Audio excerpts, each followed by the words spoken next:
You're listening to the Airline Pilot Guy Show. The view from our side of the cockpit door. WAPG, it's the Airline Pilot Guy. Airline Pilot Guy, episode 659. Yeah, he's up in the sky. It's the Airline Pilot Guy. Hello, you're listening to the Airline Pilot Guy Show, the view from our side of the cockpit door. With your host, Captain Jeff, broadcasting live from APG headquarters in Roswell, Georgia. Today's show is recorded on the week of April 14th, 2025. Yeah, he's up in the sky. It's the Airline Pilot Guy. Put your light and he's flying by. With the Airline Pilot Guy.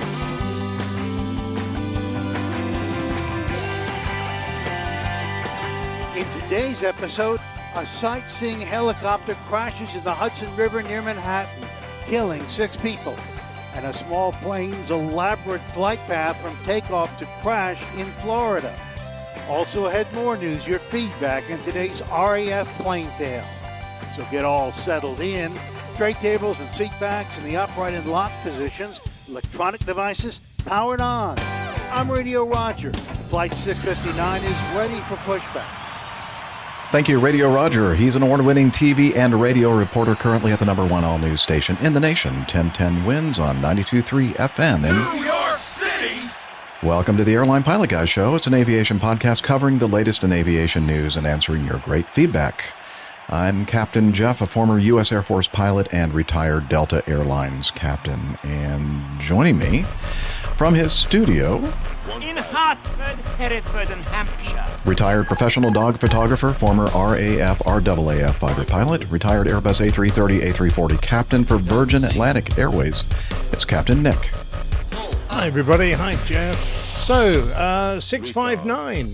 We are going to link that today to a poet, a lovely poet called Denise Duhamel. She's an American and well known. Had a national endorsement for the Arts Fellowship. She's got all sorts of degrees. Guest editor of Best American Poetry. She teaches creative writing and literature. Had a very successful career. Anyway, she penned a poem to Sean Penn called Delta Flight 659. And it starts, I'm writing on this on a plane, Sean Penn, with my black pilot razor ballpoint pen. Oh. What if that was one of Jeff's flights? Oh, could very well have been. Did you know that you had a poem written on one of your flights? I did not. I did not know that. But I love she penned a poem for Penn. I love that. Yes, exactly. All right. Well, thank you very much for that. I mean, man, our show just went up, so many levels in the poetry and literature we're getting all world. literature. I might have to recategorize our podcast literary. from aviation to literary poetry. That's the word I meant. Yes. Okay. Well, excellent. Well, thank you for that, Captain Nick. And let's move on with the next contestant from his home studio in the air capital, low and slow pilot, A&P mechanic, old airplane enthusiast, and engineer in the aerospace and defense industry. It's Nick Camacho. Hey, Captain Jeff. It's been a few weeks since I've been around, and I'm going to have to take off early, but I'm glad to catch up with you guys for a short little bit here. Always good to have you for as long as we can get you, man. All right. Good to see you. And also joining us from the Northwoods of the Atlanta suburbs, a race car driver, high-performance, high-altitude tail dragging, and complex endorsed commercial multi-engine instrument-rated pilot with an affinity for self-taught haute cuisine and anything with enough horsepower to kill him. It's Alpha Juliet. Hey, Jeff. Hey, everybody. They actually let me back out of Florida, so back Wow. home finally. Well, good. I know. Good, I was surprised, too. Yeah. Over the Florida-Georgia border, they're notoriously difficult to get through, but good, Oh, good it's on okay if you've got a multi-engine license. you. Yeah. All right. Let All you right, that's straight enough of through. that. No problem. let me fade out that music. And then, of course, last but not least, our lovely producer from her studio in Toronto. She's a retired financier and aviation enthusiast, spreadsheet master, and her name is Liz Piper. Hi, everybody. Happy Easter, happy Passover, or whatever anybody else is celebrating.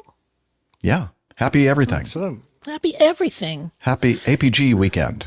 Exactly. Have a great show, you guys. Cheers, Thanks. Producer Piper. All right. Let's get on with some news.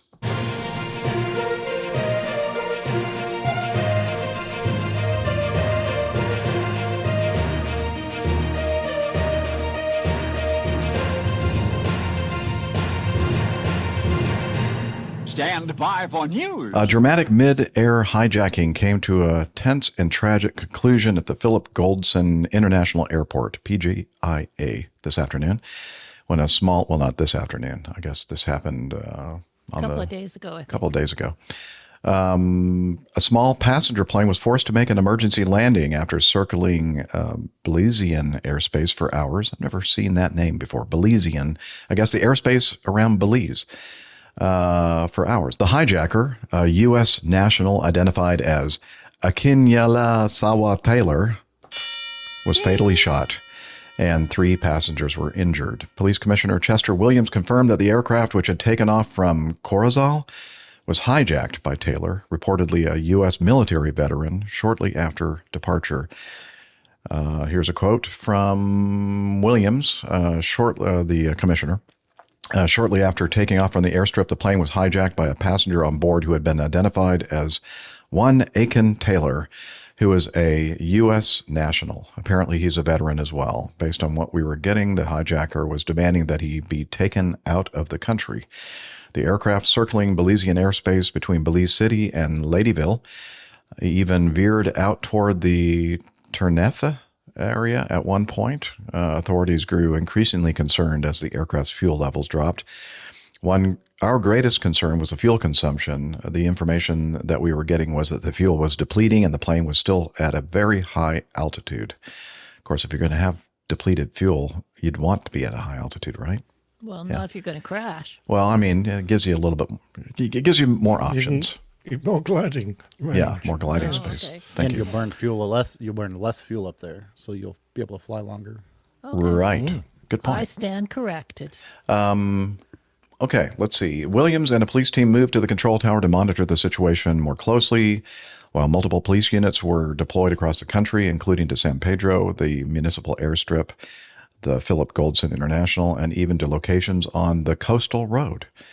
We did this to ensure that the plane, that had the plane landed at any of these locations, we would have been able to intercept the hijacker. The plane appeared to be landing at PGIA before taking off again. The pilot then communicated to us that the hijacker had directed him not to land there, I guess because he knew that once he landed there, there would be police waiting. Yeah, smart. All right. With the fuel nearly exhausted, police contacted Astrum helicopters to track the aircraft in the event of a crash landing. We were hoping that we wouldn't have to move from a search and rescue operation to a search and recovery operation, according to the police commissioner. Just as the helicopter team was preparing to take off, the aircraft returned and successfully landed at PGIA. As the plane landed, it ran out of fuel. So again, God is good. The passengers were quickly evacuated and they were met by police and airport employees. A confrontation on the tarmac led to the hijacker being fatally shot in the chest. I must say that the hijacker was shot to the chest, Williams confirmed.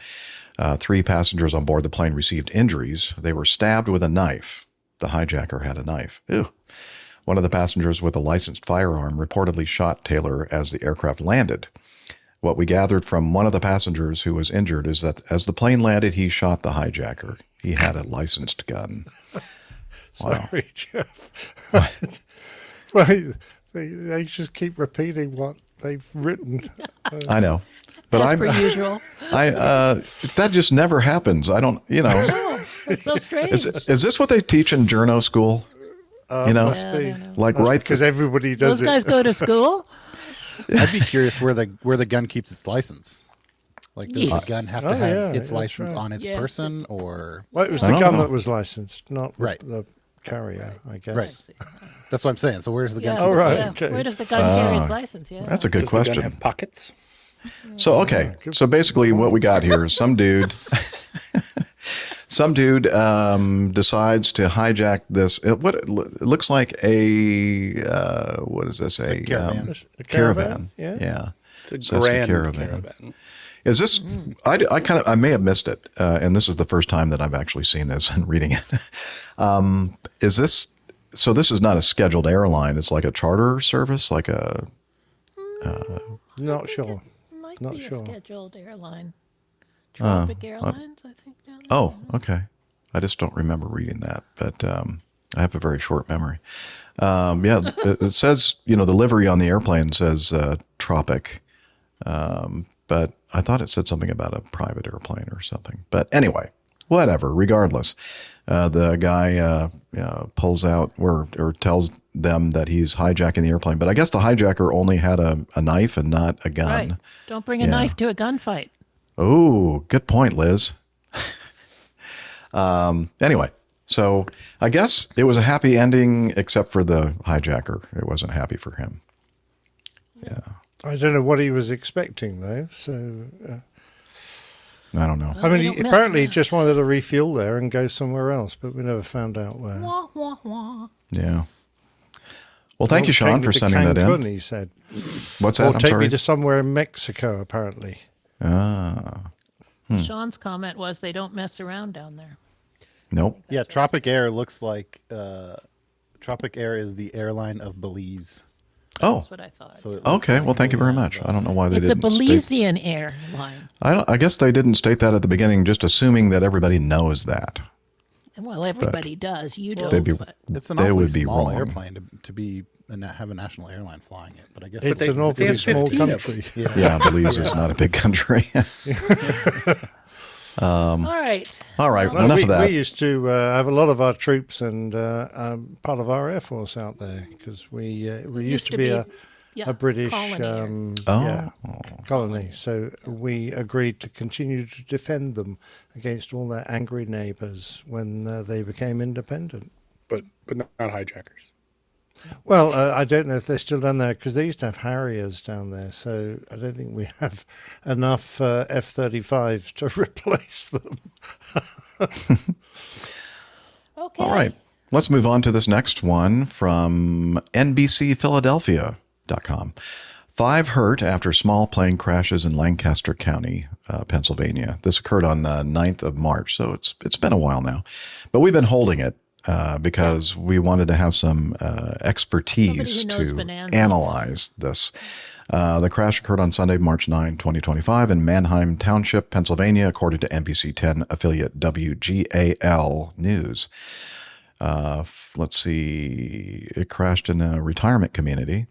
The plane, described as a single-engine 6-seater 1981 Beechcraft Bonanza A36TC with 5 people on board and the tail number November 347 Mike, departed the Lancaster Airport around 3 p.m. on Sunday and was headed to Springfield Beckley Municipal Airport in Ohio, according to FlightAware. Here's a quote from the Manheim Township Police Chief Dwayne Fisher. He said, "I would say from our initial look, it appears that it may have skidded approximately 100 feet after it made contact with the ground. All 5 people on board the plane were injured in the crash and taken to local hospitals." Let's see. So anyway, the rest of this article talks about the first responders and that sort of thing. But we do have a little bit of audio of this incident, and so we're going to listen to that now. This is from liveatc.net. Lancaster Tower, Bonanza 347 Mike has an open door. We need to return for a landing. 347 Mike, Roger. You want to make it to 31 or 26? Lancaster Tower, I cannot hear you with the wind, so we're going to return to 26. We're going to do downwind. 347 Mike, Roger. Runway 26, clear to land. 26, clear to land. 347 Mike. 347 Mike. Pull up. Rescue 1, Lancaster Tower, the aircraft is down out just behind the terminal on the parking lot street area. Taxi to take off, we'll get to the VFR to the southwest. Stand by, calling for departures. Rescue 1, did you copy? All right. That was all the audio that I ended up clipping for the show. But you get the idea. Shortly, either in the latter part of the takeoff roll, but I guess after they were airborne, at some point shortly after takeoff, from what we can hear, it sounds like the door opened up. And we've talked about door opening in flight incidents involving general aviation aircraft in the past. And I know that on some aircraft, it's a pretty critical thing. However, I don't believe on the Bonanza that it's as critical as far as, I don't know. I could be wrong about that, but luckily we have somebody here, Camacho. You fly a Debonair, a Beechcraft Debonair, which is like the predecessor of the Bonanza. Is that right? Did I describe that right? Or yep, it's very closely related. So it's basically a Bonanza. So very, very similar airframe, like 90% similar airframe. Doors popping open on Bonanzas. The act of a door popping open is fairly common. I don't know if that's because it has a slightly more complicated latch mechanism. Like when you get in a 182, the latch is towards the back of the door, and you're basically actuating a mechanism that is right near where the door is latching. On a Bonanza, you have the door handle basically at the front of the door, and then it has like rods or actuation mechanisms going back to a latch at the back of the door and a latch at the top of the door. And getting those latches to seat well and capture the door and actuate well is a little bit of it's not an intensive process, but it's something that you have to kind of dial in. So it takes a little bit more effort than a standard door latch on some other styles of airplanes. I don't know if that's why the doors seem like they pop open more often on Bonanzas or not, but it does seem like it's not an uncommon thing.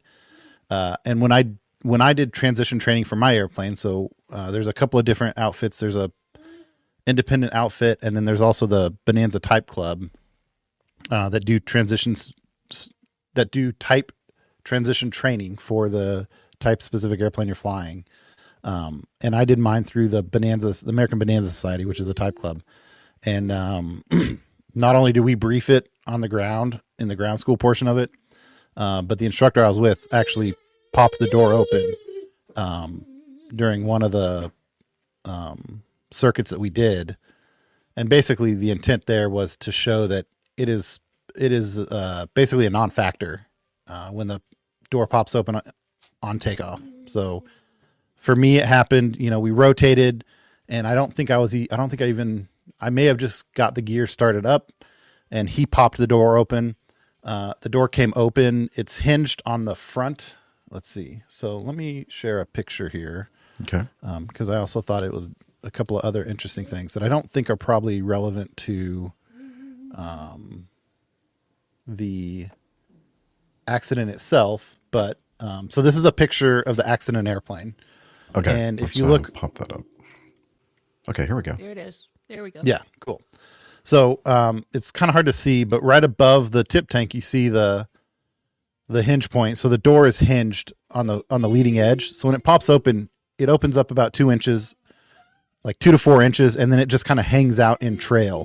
Mm-hmm. The bad news is when you're flying at speed, it's because of the pressure field and everything, it's hard to get the door closed. The good news is it'll only open a couple of inches, so it doesn't really affect anything. So when it popped open on me, we just continued the climb, got the airplane cleaned up, came back around and landed. And it was basically a non-factor. So that is the desired outcome. Unfortunately, it's pretty common that doors popping open in various phases of flight don't often end that way. So I'm not sure if it's a training issue or, just a little bit of a kind of like a helmet fire situation where when people aren't expecting it, they get kind of overcome by the non-critical issue, right? It becomes like a value jet type of scenario where you focus on something that's not immediately relevant to the safe operation of the airplane, and then you basically lose track of safely operating the airplane because of that. So, so the door there's only one door, and that's on the passenger side of the aircraft, right? There's no door on the pilot side. Correct. There's actually three doors on the 36 variant. So there's one door up front that the pilot and co-pilot go in, and then there's the two doors in the back. Oh, okay. So it doesn't really say which door. I guess I just assumed when I heard the audio that it must have been the one up. Yeah, and I saw early on, right after this incident, I saw some discussion about it possibly being the, they call these the barn doors. So if you look at basically from, for people who are looking at the picture, which I know not everybody is, but from the 7, from the edge of the 7 forward to like the back tip of the tip tank, those are called the barn doors. Those are basically like the passenger doors, and those are two folding doors that open. One opens from the forward one opens from the leading edge, and the back one opens from the trailing edge. Gotcha. And those, I heard somebody say something about those opening. Those, I don't have very much experience, or I haven't heard very many stories of those opening in flight. It seems like it's a simpler mechanism. Yeah, what's a big movement with the handle versus the front door? Right. Right. And it's, but let's say that did occur, and that back one opened. It seems to me that that would be a lot of drag in the slipstream or windstream. Would that be enough? I'm not sure. So the question that I would have, and I'm not as well versed in Model 36 airplanes. So my airplane doesn't have those doors. This airplane has one more row of seats than my airplane has. And I spent a lot of time as a kid in these airplanes, but I haven't spent much time around a 36 for a while. But my recollection is that the aft door closes first, and then the front door closes. Correct. And yeah, the front door has to be open for the aft door to for that open. aft door to even clear. Yeah. Yeah. So I think you'd end up with, it seems like you'd end up with a similar situation to the front door, which is that the front of the two cargo doors there would open a little bit and remain in trail, but I don't think you could get it open enough to open that back door. Obviously, if somehow you got the back door open, I think that'd be pretty catastrophic. Either get ripped off the airplane, or it'd cause really adverse flying conditions. And not that it really probably has anything to do with that, but that looks like one of the Tradewinds turboprop conversions. Yeah, so I was going to mention that. That's why I wanted to show a picture. So Liz was showing a picture earlier of basically a standard A36, which has, a 6-cylinder Continental piston engine. This airplane is a Tradewind conversion, which is basically putting a Rolls-Royce Rolls-Royce Allison turboprop engine on it. So it ups the power from like 285 or 300 horsepower to 420 horsepower. So it should have better climb performance, better overall performance, worse fuel consumption.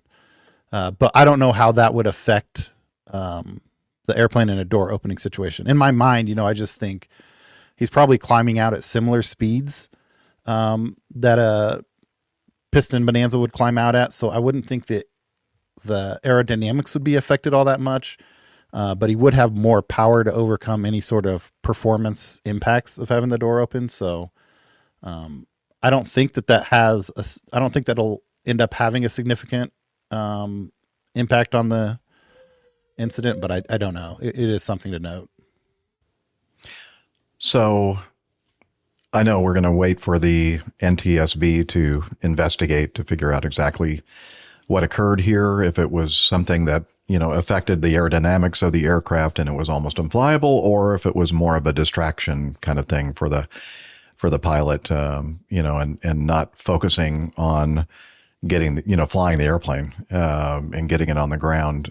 What is that your guys' feeling that that's probably what happened in this case? I know we're not investigators of this particular accident, but the one thing that struck me was the fact that there were somewhere in that article it said that they thought that the airplane skidded approximately 100 feet. That seems like a really short distance for something that should be doing 80, 90, 100 miles an hour minimum. That seems like it was much more of an angle like this as opposed to an angle like this. So that would lead me back to distraction, not paying attention, Yeah. loss of control. It must have been pretty dramatic for the tower controller to say, pull up, because it must have been very obvious that he was losing altitude very quickly and heading toward the ground. Although I will say, though, Alpha Juliet, that in the movie Flight, when they hit the ground, they didn't go much more than 100 feet there. So, and that was a much larger airplane. It was a big jet airliner. I'm sure their physics are probably more. You are right such than an analyst, Jeff. Well, and the pictures in the article did show the airplane ended up in a parking lot. So, maybe his Distance skid was off. prematurely Halted. affected by used hitting to- some cars or something. You're not going to Tesla try and as a tell brake. me he was thinking of parking it, are you? Oh, no. Bam. Okay. Just a question, not connected with this accident, but is that a radar on the wing of that? Yep. Oh, that's clever, isn't it? Yep. Okay, that's neat. And I Yeah, noticed these are- he's got a little shark's fin on his wingtip tank. Yep. So he's got tip tanks. He's got winglets on the tip tanks. These were interesting conversions because the Bonanza is a really good airframe, but my understanding, and I've never flown one of these. I've talked to maybe 2 people that have flown them, but my understanding, based on that very, very limited experience, is that the engine almost gets to the point where you're outpacing the airframe's capability, because most of these there's a different conversion that used a B-36 TC, which was basically a Bonanza fuselage with a barren wing. So I think that one did a little bit better, but when you put that much power on this airframe and you can fly high with, you can maintain your power and fly really high, then you start running into true airspeeds that are, bumping up against the limit of the airframe, and there's not always oxygen capabilities and burns a lot more gas. So this airplane with the tip tanks, this airplane probably has a fuel capacity of, 80 plus 20. So 120 gallons maybe. And as a piston pounder, it'd be burning like 15 gallons an hour. With the turboprop, it's probably burning more like 25 or 30 gallons an hour. So it's an interesting concept, but it seems like unless you have a very specific mission that it meets, it's not ideal in all senses. The other issue is that you don't get a gross weight increase, and that burning a lot more gas means you get to take a lot more gas, which Right. means you can take a lot less stuff and people. Yeah. So you're much closer to gross weight concerns as well. So he sounded like he may have had other people on the airplane. If there's 5 people on the airplane, that's a lot. Yeah. For fuel load, everything else. A Bonanza. The normal record for a Bonanza, is it considered a safe aircraft, or is it one of these aircraft that doctors, surgeons buy and they don't live for very long? I don't know if that's a rhetorical question or not. Well, I noticed it wasn't a twin-tail Bonanza, so... Right, it wasn't What a was the nickname V-tail. of the V-tail? V-tail. Or V-tail, I'm sorry, not twin-tail. Yeah. Wasn't it My called bad. the Doctor Killer? Yeah. Yeah, The V-tail that was doctor killer. The germ for my model. question, yes. No, I think, I think the Bonanzas have you're right. There was a few years in the early phases of the airplane, the first 4 or 5 years, that there were some structural issues, and a lot of those were attributed to pilot error, because it made it was like one of the early really high performance, really sleek airplanes that was like within the reach of what am I trying to say here? Mere mortals. Yeah, exactly. It gave like a very fast, high performance option to a lot more people, and so that got a lot of people in trouble. But I do think there were some structural issues with the early airplanes, because there have been ADs about adding stub spars or adding leading edge cuffs to the V-tail stabilizers, like the fixed portion, to reduce structural issues or flutter issues. So the fact that the factory got involved and made modifications to the airplane to make it more robust would lead me to believe that it was not all pilot error, but I do think there are a fair amount of, people getting kind of in over their heads with an extremely capable airplane. Well, okay, and then take that a step further with this one with that turboprop in the front of it. You can get in trouble faster. Yep. I did see here a couple of weeks ago. I did see. I think it was a family. The 5 people on board were a family, and one of the kids and I think the father, who was the pilot, were in serious condition initially. And I did see an article here maybe 2 weeks ago that came out that said that they are both now stable and doing well, and it looks like they will recover. And it mentioned that I think it said I should have pulled it up. I'll find it and send it to Liz for the show notes, but the most significant injuries were the pilot for getting the other people out of the airplane. So he was, I assume he was dealing with some burns or something of that sort, but it seems like everybody's going to be able to recover. So that's good news. Yeah, that is good news. Okay. Well, let's move to item 1E. We want to cover this before Camacho has to leave us. This is from BBC.com. I guess there was another plane crash in New York State. A top former college athlete among 6 dead in the New York plane crash. Former Massachusetts Institute of Technology. It's easier to just say MIT. Athlete Corinna Groff was killed in the crash alongside her parents and partner, according to a family statement. A private plane carrying 6 people crashed in an open field in upstate New York on Saturday, I guess last week, killing all on board. Among those on board were celebrated former Massachusetts. Okay, we just said that. Here we go again. Thank you, journalists. The U.S. Transportation Safety Board said the family had been traveling for a holiday celebration when the crash occurred. A video of the final seconds of the flight obtained by officials showed the aircraft intact before it crashed into the ground at a high rate of descent, according to the NTSB. This involved a Mitsubishi MU-2B, which is I would say, a high-performance twin-engine, high-wing. It's a really unusual-looking airplane. I think it's a pretty cool-looking airplane. I used to fuel these, by the way, a side note, when I was a line boy at the Mobile Air Center.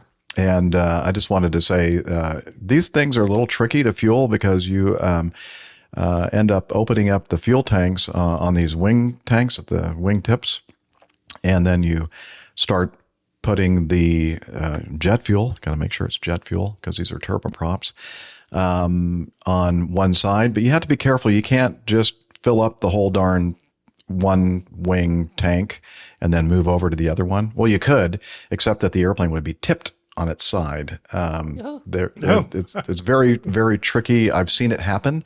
Fortunately for me, I didn't do any of these that I was witnessing. But you have to be careful about fueling these things. You got to go one side, put some fuel in, go around the other side, put some more fuel in, and just kind of evenly, or get a couple of trucks and then do it simultaneously. Greg Peterson has a comment there, Jeff. Oh, Greg Peterson says they are freaking loud on the ground. Yeah, they are. They are very noisy. Yeah. Like Garrett turbines? Yep, the Garrett 331s. Those are obnoxiously loud engines. Yes. That is true. And from what I remember, also they don't have ailerons. It's all spoiler activated banking the aircraft. Now a lot of the airliners out there are a combination of ailerons and spoiler deployment to roll or bank. But in this case, no ailerons at all. From Her what I remember. father was a surgeon, and he was the pilot, I believe. Okay. So I asked Liz to cover this before I left because I wanted to mention a couple of things. Yeah. The MU2 is kind of weird in the sense, or it's weird because at least in the United States, we have basically 2 thresholds of training. Airplanes that don't need a type rating, so like anything small not turbojet powered. All you need is to be rated in class and category, right? So like, if AJ had never flown a Bonanza and somebody said, "Hey, I've got a Bonanza, can you fly it over here for me?" He doesn't actually have to get any training for it, as long as he's a single engine. Wait, we're talking about AJ here, though. We would definitely need for him to have some training in it before he could fly.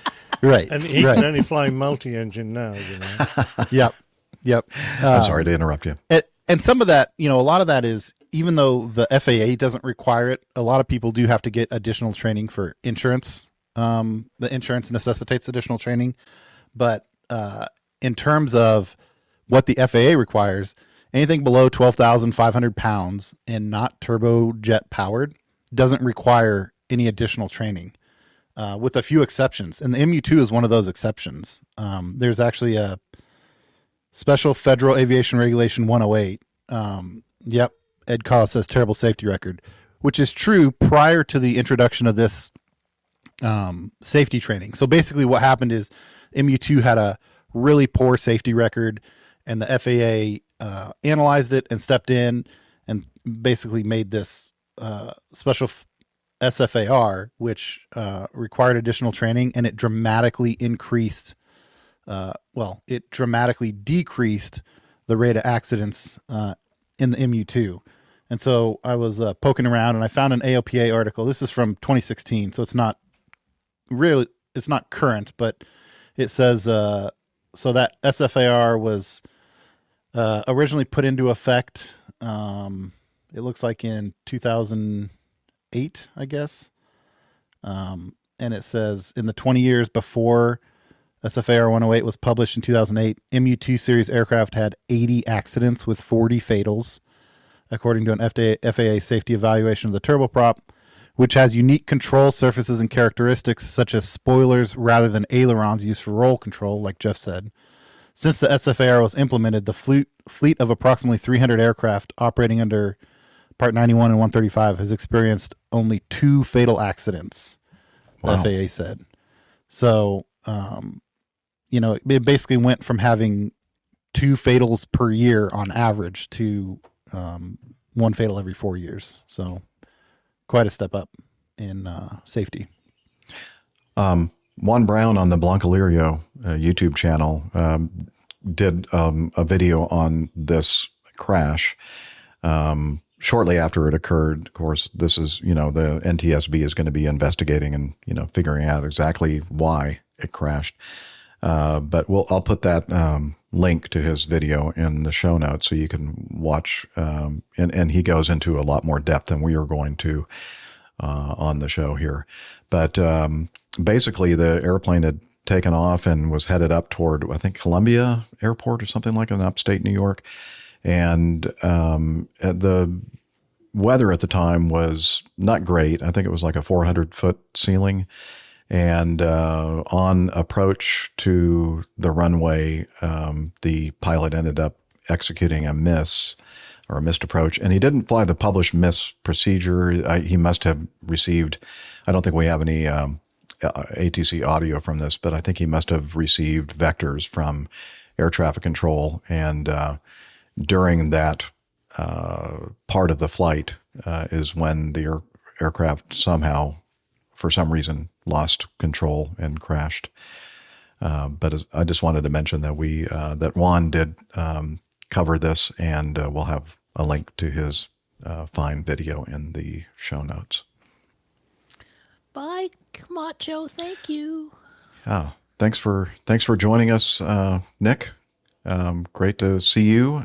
Anything you want to mention before you go, as far as giving us an update on your life, or you're just pretty much just heavily working and just working a bunch, doing a bunch of kids stuff. We're getting towards the end of school, so we've got my son's back in action in sports, and getting ready for hopefully a lot of flying and sailing this summer. So getting all of the implements prepared. Excellent. Make sure that door is firmly shut. Yep. Will do. All right. Thanks for letting me join. Sorry to bail out early, but we'll see you guys next time. Hey, it was great to have you Nick. for as little as or as much as we can get you. All right. Yep. All right. See you guys. We'll see you. Well, it was great to see Nick Camacho and have him join us today. And but now, the three of us, well, the four of us, Liz is in the background. You can't see her, but she's there. We hear her. We're going to go ahead and cover this. Now, this has been covered widely. What was happening during our last show? Oh, that's right. And during the last show recording, this was breaking news. And we just kind of quickly mentioned this accident, this crash, and we said that we would cover it in a future show. And so here we are in the future show. And this, of course, is the incident regarding the, let's see, what was the name of the company? Manhattan? No, that's not right. What's the company name? Anyway, it was one of these sightseeing helicopter companies that goes around some of the big landmarks in New York City, you know, the Statue of Liberty, the Hudson River, and all these places that people like to see, and you get that nice vantage point from the air. And unfortunately, something tragic occurred. The helicopter seemed to just come apart in flight and crashed into the Hudson River upside down. And of course, that killed 6 people in total, the pilot and the family of 5. They were Spanish residents here on a business/vacation. Couple and 3 children. A couple and 3 children. And pilot. So we have some video, and I have not watched this yet, so we're going to find out exactly together what they cover here in the video. Is that a good idea? Just a sec. Okay. Here Just we let me go. know. Give me the high sign. All right, you ready? Yep. Right now, investigators from the National Transportation Safety Board are at the scene of a tragic helicopter crash in the Hudson River. They are expected to release new information later this afternoon. CBS News Miami's Jared Hill has more on the crash from the scene in New York, and we want to warn you, some of the images in this report may be disturbing. Video shows a helicopter tumble out of the sky, then plunge into the Hudson River Thursday. All 6 people on board, including a family of 5 with 3 children, killed. Our hearts go out to the family of those who were on board. Witnesses say they saw the tourist chopper break apart midair just seconds before the crash. The propeller just exploded and scattered, right? And then after that, we saw the plane was just spiraling down. According to the NYPD, flight tracking data shows the Bell 206 aircraft was being used by the tour company New York Helicopter. It took off from downtown Manhattan just before 3 p.m. and was in the air for less than 20 minutes. We are devastated. The head of New York Helicopter says they leased the chopper from a company based in Louisiana. He declined to discuss its inspection record. We follow all the rules and more. According to the NYPD, not too long after the helicopter took off from this pier, 4 people were found dead in the water in this crash. 2 others were taken to the hospital where they were later pronounced dead. Authorities are saying that the family of 5 on board was visiting New York from Spain. CBS News New York has learned the victims were Augustine Escobar, an executive with the technology company Siemens, his wife, and their 3 children. That's very sad to hear that people coming from vacation and then they end up this way. The National Transportation Safety Board and the FAA are now investigating. Jared Hill, CBS News, New York. Jared recorded that in his bathroom, apparently.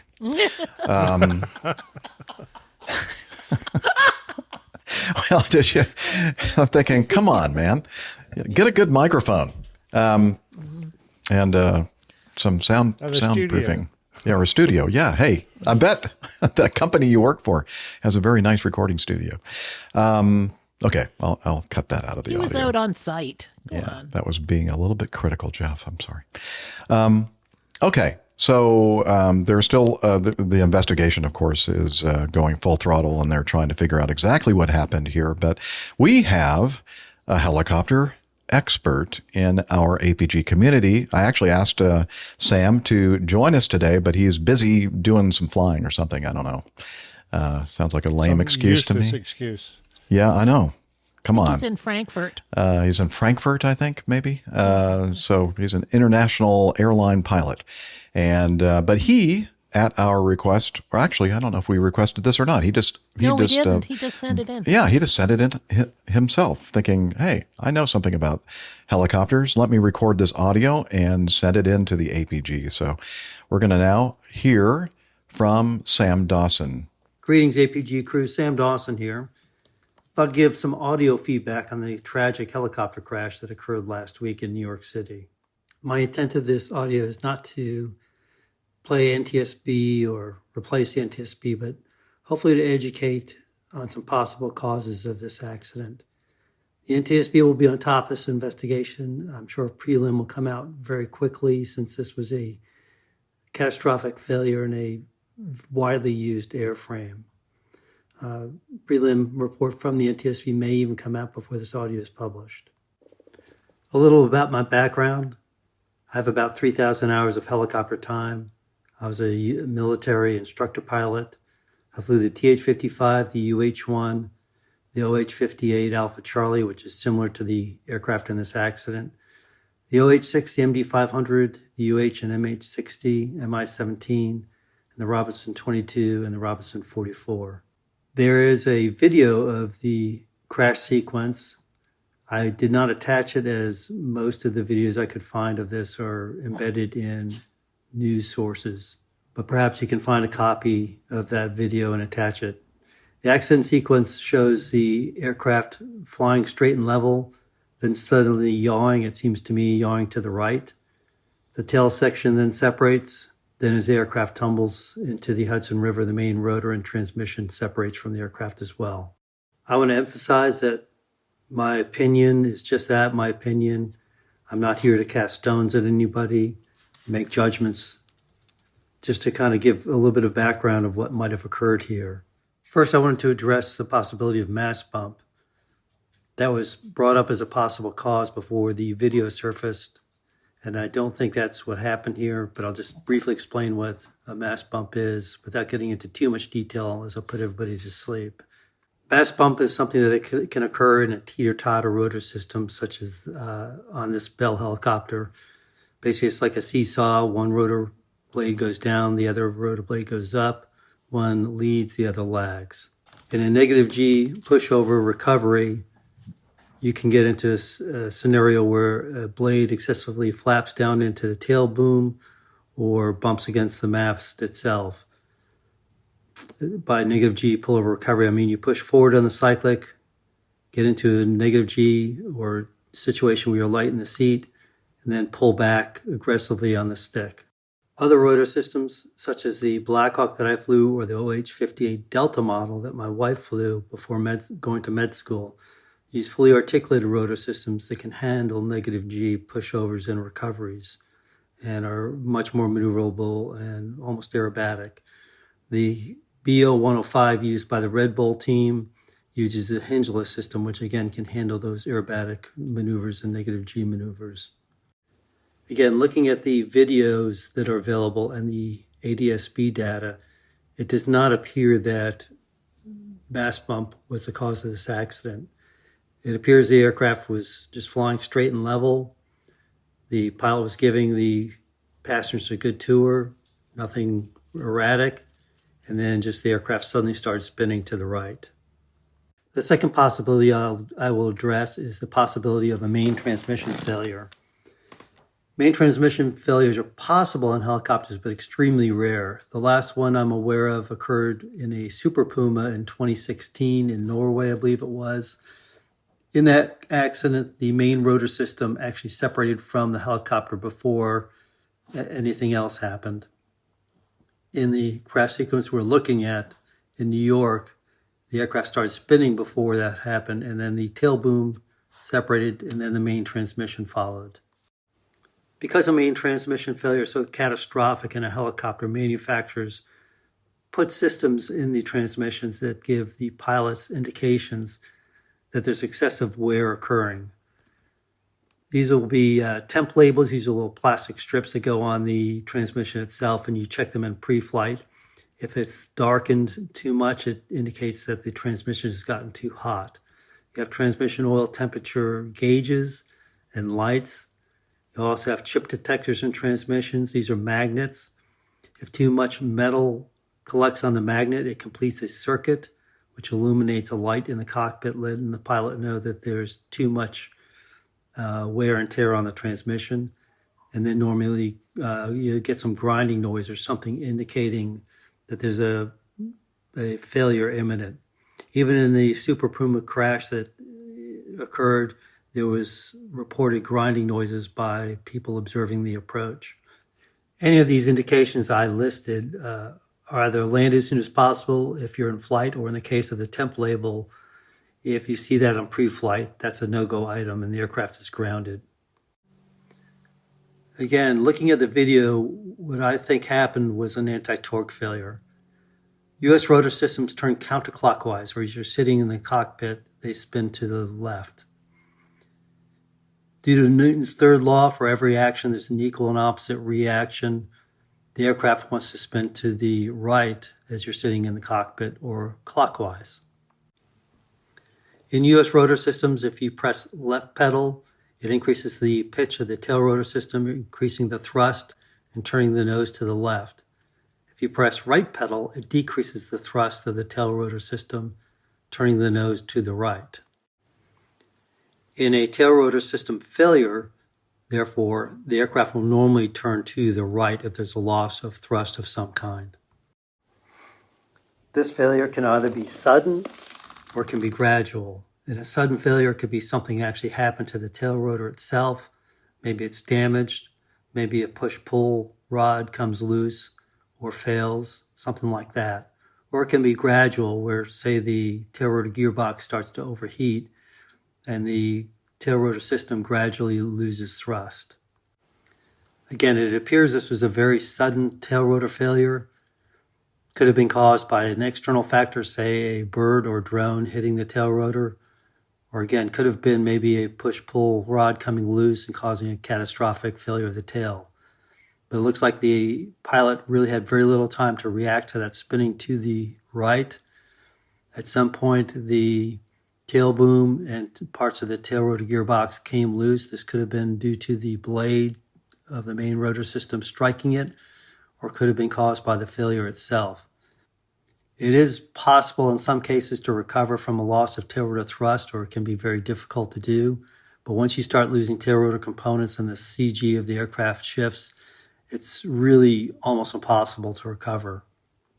Whatever the cause, I think due to the catastrophic nature of this accident and the number of similar airframes flying, the NTSB will come out with a prelim fairly quickly.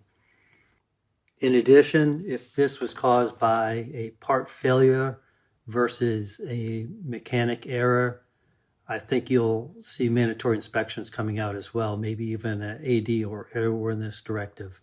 Again, my intent was not to disparage anyone or cast blame on anyone. My heart breaks for all those involved, especially the families of the victims. In the words of Forrest Gump, that's all I have to say about that. Well, thank you, Sam. And thank you for your expertise. It's always nice to have somebody that has a lot of experience in helicopter, 3,000 hours. Wow, that's amazing. And your analysis is priceless. And yeah, it seems to me that the tail rotor boom failure must have been very sudden because of the fact that the rotor transmission on the roof of the helicopter separated from the helicopter itself, right? I mean, of course, that's just me saying I know nothing about helicopters. So, yeah. What do you guys think? Yeah, I think you've nailed on the head. I listened to Broncaleria, and his opinion matches Sam's. He thinks that a failure would have perhaps given enough torque to the airframe for the rotor system to separate as one complete unit. And then, after that, it's just a the fuselage, the body of the helicopter, without anything to support it. And it was just horrific. But the only good thing that's going to come out of this is we've got a lot of evidence in the form of videos. And I think it's going to help the inquiry enormously to try and isolate the problem. And of course, they've got all the wreckage out of the Hudson now. So, yeah, they'll be able to look at that. And hopefully we'll have some answers before too long. But I feel so sorry for the wonderful holiday makers out for a trip of a lifetime to have to undergo that. And what a terrible way to go. So they did find the rotor assembly at the bottom of the Hudson River, and I was just thinking, can you imagine the lateral or rotational G forces that the humans inside this thing must have felt when, if it was enough to completely detach the rotor transmission assembly from the helicopter itself? It must have been probably almost impossible for the pilot at the controls to do anything. I would imagine that would have just been horrible G-forces. The other thing that we want to mention is that shortly after this occurred, the FAA issued a grounding order for New York Helicopter Charter Incorporated. That's the name of the company, New York Helicopter Charter Incorporated. And they began a comprehensive review of the company's operations. Let's see, they issued the grounding order on Thursday. The helicopter crashed on Thursday, so just a few days ago. The FAA has taken this action in part because after the company's director of operations voluntarily shut down flights, he was fired. Now, why is that important? From what I can understand, that these companies, to operate these charter flights, have to have 3 officers. One is the director of operations, and then 2 others. I'm guessing probably the CEO, and I'm not sure what the third officer needs to be. Do you know, AJ? I think it's basically the equivalent of president, vice president, and a secretary type position. Okay. For corporations in general. Gotcha. So however they title that. Yeah. So basically, one of the 3 of the required officers of this corporation left or was fired. And because of that automatically grounds the company until they can hire somebody to take that position. So that is really, that's one of the probably several reasons why the FAA shut them down. So that's the update on that. And we're kind of waiting to hear more information from the investigation. And but thank you again, Sam, for recording that audio for us. That was great. That was awesome. We appreciate it. Okay, we are going to wrap up this news segment by covering this from we have to do this, Liz. Exactly. Paddle your own canoe. It's my contractual arrangement. It's a contractual arrangement that Liz has with Liz Paddle Your Own Canoe. I think she might be. I'm not talking. She says she's not going to. No comment. My lawyer has told me not to talk. The producer. She signed a non-disclosure. Exactly. Let's see. In the wake of the deadly mid-air collision between a Black Hawk helicopter and American Airlines Regional coming into land at National Airport in January, airline passengers have been understandably anxious about air safety. The anxiety probably hasn't been calmed by the fallout from the accident, with the NTSB revealing that there had been more than 15,000 close calls between helicopter and commercial airliners at the airport between 2021 and 2024. I don't think close call is an official term for any kind of an incident. Yeah, well, I think that Mr. Matuz Mazinski, the proprietor of the Watch it. Paddle Your Own Canoe, and also the person is paying Liz all the kickbacks, really understands exactly the terminology, or maybe he was just trying to dumb it down for all of us. I don't know. Let's see. In an effort to calm jittery nerves, pilots have been taking the time to make announcements before takeoff to reassure anxious passengers. Although this one from Delta Airlines pilots added some much needed humor to the mix. Okay, so here is the PA narrative. We don't actually have the recording, but we're going to read it. We have the transcript. Once again, I can assure you that we are. Wait. Once again, we can assure you. No, I'm just kidding. Once again, I can assure you that we are going to do things absolutely 100% safe and secure and get you there to your destination. I'm married, 33 years. My wife, 4 kids, 2 dogs, 8 chickens. She's tired of going out and taking care of those chickens in the cold. She wants me to get home. So that was kind of cute and lighthearted. I thought that was cute. So I guess this pilot was there was a video that we don't have. He is standing in front of of a Delta Airbus A319, speaking into the tannoy. I had to look up tannoy. I had no idea what the heck very British. Matuz Very British was talking about, but I guess that's the brand of the PA system. So, in other words, he was speaking into the PA system while struggling to keep a straight face. You don't know what a tannoy system is? Never heard of it until I read it in this article. PA system called tannoy. Well, apparently now I know because I did look it up. Because I thought, well, that must tell you, but oh yeah, right, AJ, like you know. Every day is a school day. Yeah, so I'm thinking, oh well, there's some kind of a typo here that in this article, which would be so unusual. Yeah, okay, so that's the way we're going to end it on a high note, or We're going to get nice, to know us a little. happy note, and we're going to go ahead and get to know us quickly here, or maybe not so quickly. I have a feeling that AJ has a lot to talk about. So this is the time of the show where we kind of get all caught up with what we've been doing between episodes. And we're going to start with AJ, because I know that last week, in fact, you were on the show last week, right? While you were down at Fun and Sun? 2 weeks. 2 weeks ago. Oh, wow. Time flies. So you were down at Fun and Sun. You can kind of tell us about how that all went. I know you were there as a designated cook. Yeah. Right? And yeah, had a bunch of people over to the house for dinner. I think we talked about the house and stuff last time I was on. How were the steaks? They looked phenomenal. Good. They looked really, really good. Well done. Yeah. Well done. Yeah. No, they weren't well done. Local butcher.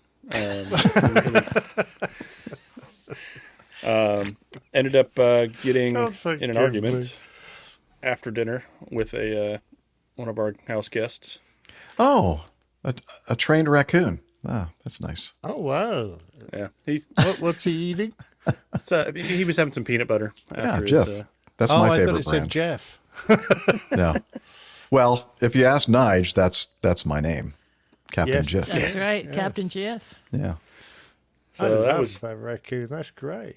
He normally lived in the pantry up on a top shelf. So when you'd open it, open the door and hit the light. Also, a raccoon sitting there eating peanut butter. It was pretty funny. He doesn't eat much though, because he's dead. You stuffed raccoon. Yes, you stuffed him. Yes. Oh, poor I don't know. A stuffed raccoon, is that better than a stuffed beaver? Oh, all right. Good question. Yeah, I don't think the raccoon is quite as funny. Okay. I could say carry on, sir. If you understand his humor, anyway. So I was at Sun and Fun. One of the coolest things that I saw was this. Oh, it ran into the tent. Little excursion there. Crashed right into that tent. Thank God you showed me that picture, because from the previous one, I thought, how does he stop it from going round and round in circles? But there are 2 engines. One wing's longer than the other. Okay. There actually was, no kidding, there was a German observer plane that was built that way. It had a single engine that was offset. Blommenbus 141. That's the one. Wow. Yeah. Anyway, I digress. So this was so... What was that? Cool. This is a Velocity V-twin. So it's an experimental built aircraft. Cool. And this guy put 2 French turboprops on it. And I was like, that's awesome.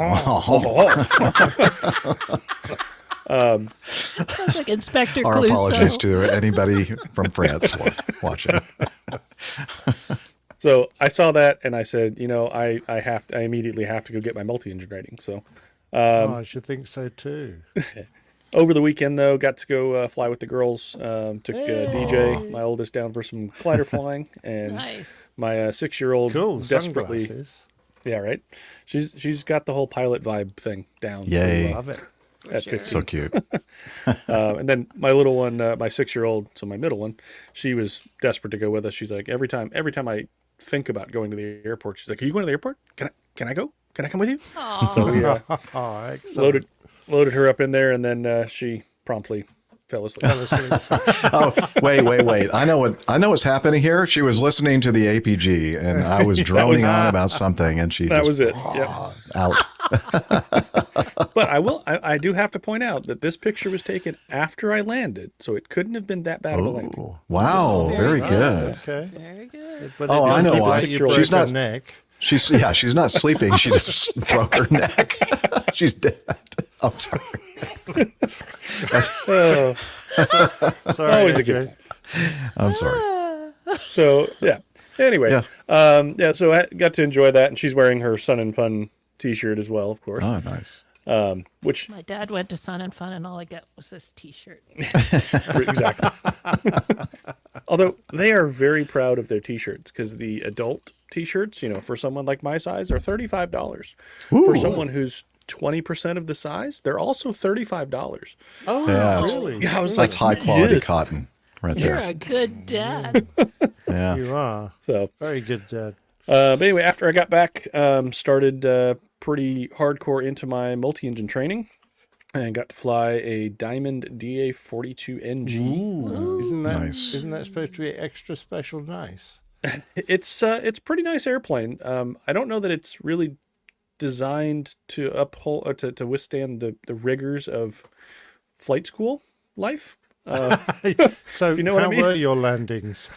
My landings were fantastic. Okay. I don't know what I could say about the guy before me. Anyway, fair enough. It's a neat airplane. It's turbo diesels, so they're actually diesel engines, so it burns Jet A, but in a piston engine. Incredibly simple to fly. Single lever operation. It's FADEC, so the computer does everything basically to turn the engine on. You turn the switch on and you push a button. Actually, in this airplane, you turn the key. To turn the engine off, you literally just flip the switch off. That's it. So really, really simple airplane to fly. Fun to fly as well. Good performer. Hey, AJ, I thought we had an agreement that if you are going to show any pictures that you adjust them so we don't see any brands on T-shirts you're wearing, especially for you're supposed to other fuzz out your podcasts. T-shirt. Exactly. Yeah. Yeah. I have to talk. Sorry. Well spotted, Jeff. Yeah. Oh, now you're making it worse. I'm not doing that. I think it must be AJ that's doing that. I have no control. Anyways, fade to black. So yeah, I did a pretty abbreviated multi-engine training course. I started off by getting a check ride date with a DP who's someone I know through someone else, so kind of 2 degrees of separation, but heard he's a really, really good DP. And so I got a date, and then I worked backwards and said, I can do this in 3 days. So my first actual multi-engine flight was on Monday, and flew once on Monday. Was supposed to have 2 flights on Tuesday, and the winds decided to turn into a little small hurricane type situation. So didn't fly again until 7 o'clock on Tuesday night. Got to the point where we actually taxied out first thing that morning, 7 o'clock in the morning. We taxied out, did our run up, and watched another airplane come in and just about become a smoking crater trying to land. And we're like, maybe this isn't a good idea. We should not do this. So we went back. So then was getting a little bit panicked by the end of Tuesday because I only had one more day. I had Wednesday to fly, and then my check ride was on Thursday. And ended up getting a couple of good flights in on Wednesday and was feeling pretty good. Got down to the check ride. We started off doing the landings first. So there's a couple of different types of landings you have to do for the multi-engine check ride. Before the takeoffs? Wow. Yeah, it was exciting to do the landings before the takeoffs. It made it a little bit complicated, but it worked out. But yeah, so you have to do a short field takeoff, short field landing. You have to do a single engine lap of the pattern. So basically, about 400 feet off the ground, your DP will fail one of your engines. So basically, it just pulls the power back, and you have to fly around the whole traffic pattern, single engine, and then land. And also have an aborted takeoff, which is kind of a non-event. Really, it's he looked over and said, "Oh, I see smoke coming out of that engine," and you just pull the power back and hit the brakes and come to a stop. So nothing super dramatic there. So after that, we took back off and went around to do some air work. And there's a couple of different maneuvers you have to do in the air, including some stalls, different configurations for stalls, like your approach to landing or a takeoff power on stall, stuff like that. And when you have to demonstrate slow flight in the airplane, which is where you basically configure the aircraft for landing. So you put the landing gear down, put the flaps down, and everything like that, and then you fly it at a very, very low airspeed to just show that you can control the aircraft at that lower airspeed. But an interesting thing happened when I set the airplane up for that landing configuration. In that the way this landing gear system shows you what's happening is you have 3 green lights when the landing gear is down and locked, one for each wheel. And you have a red light, which is gear unsafe, meaning it is somewhere in between fully up or fully down. So the first thing you do before you ever put the gear down on this airplane is you push the gear test fire test button, which tests the fire sensors in each of the engines and the gear alert. And it also lights up all the lights so you can see if any of the bulbs are burnt out and things like that. So we did that test. All the bulbs were working, put the switch down, put the gear down, and the gear sounded like it was operating normally, except for at the conclusion of this operation, the 2 main gear lights, so the land gear underneath the wings, those 2 lights were illuminated green, but the nose gear light was not. So we had 2 out of 3, which I guess they say 2 out of 3 ain't bad. 'Cause 2 out of 3 ain't bad. But yeah, it's keep in mind this is in the middle of my check ride, not at the end, but in the middle. So I still had other maneuvers left to do to complete the check ride. So we cycled it a couple times trying to get it to lock down and couldn't get it to lock down. So we said, so the DP looks at me and goes, "Well, we've completed all the landings." He goes, "All we have left to do is air work, so we can complete your check ride and just deal with this when we come to it." And I'm like, "Okay, we're here. Why not?" So we completed the rest of the air work, and of course I was a mediocre pilot by that point, because that's kind of in my head that I know I'm going to be facing that issue here in not too long. Ended up going down and doing a low approach over the airfield, and we were able to get in radio contact with the gentleman that was working in the FBO, kind of running the fuel and parking office and all that kind of stuff. And he came out and looked at our landing gear as we flew by, and he said, it looks like it's down to lock to me. And the instructor that had come down with me also came and was watching, and he came over the radio and said, "Oh, it's a switch." He goes, I had that problem with a few weeks ago when I was flying that airplane. I'm like, "Oh, thanks for letting me know." Now you tell me. So, yeah. So we decided, even though with all that information, we decided that we were going to make a precautionary landing, but we're going to go through all of the checklists anyway. So completed all of the emergency checklists regarding a failure to extend the landing gear, and landed very gently on the main gear, and just tried to gently put the nose gear down, fully prepared for it to collapse as soon as we got down, but wanted to get the airplane as slow as possible, obviously. And as soon as the nose gear touched the runway, the green light clicked on. Yeah. So it was an electric switch, but it was pretty exciting. You. Exactly. It gave the opportunity to show your DPE, your expertise and your skills, and how you handle these adverse in a real emergency. Yeah, indeed. Conditions. So we had the joke that we were kind of, like I said, we're friends of friends. So I've met him before this day, and he looks over at me, gives me a fist bump, and he goes, "We're blood brothers now." Okay. Excellent. So, yeah, managed to put a ridiculous timeline together and completed it. So now I am officially a multi-engine commercial instrument-rated pilot. Yay! Excellent. Good job. Wow, brilliant. Very nice. And then I slept for 2 days. Well done, sir. in a very short time. Well That's done. a lot. And just for all of the folks listening out there who may be looking for a rated multi-engine commercial or commercial, whatever, however you say it properly, there's one right here. He's ready to wings. fly your airplanes. I'm willing to fly it. Yeah. Yep. Yep. Cool. All right. Anything else, Agent? Like there could be anything else? I mean, that was a lot. So like I said, I slept for 2 days and I woke up and now I'm here. So okay, great. Well, again, I'm sure the weight is lifted off your shoulders and you're. It is a good feeling for sure. Yeah, that's great. Glad you were able to join us today, Captain Nick. How about yourself? What have you been up to? Yeah, I'm fine, thank you very much. Sort of, yeah. Everything's going tickety-boo. I haven't got much to say. I've had a busy week doing this week's Plain Tale, but I will just mention, if I may, something I talked about on the last show, and it was actually Andy Wilson's feedback that we played, and just because we don't play it again, but because it's such a good course, I thought I'd mention it. He's got a couple of hours in an A320 full flight simulator. You know, this is the kind of flight simulator that airline pilots use to qualify on their aircraft. So it's really specky. There's one in the UK, I think Luton Way, and one out in, was it Italy. Madrid? Italy. That's Yeah, right. northern Even Italy, better I think. Milan, I Spain. think.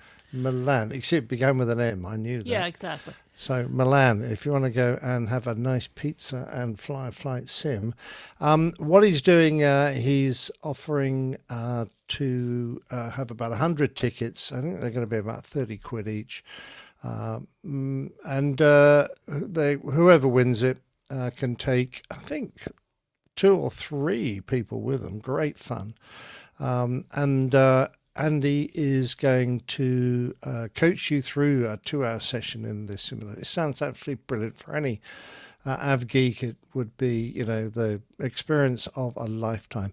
All the money raised will go towards the National Association for Mental Health. Nowadays, it's just called MIND, M-I-N-D.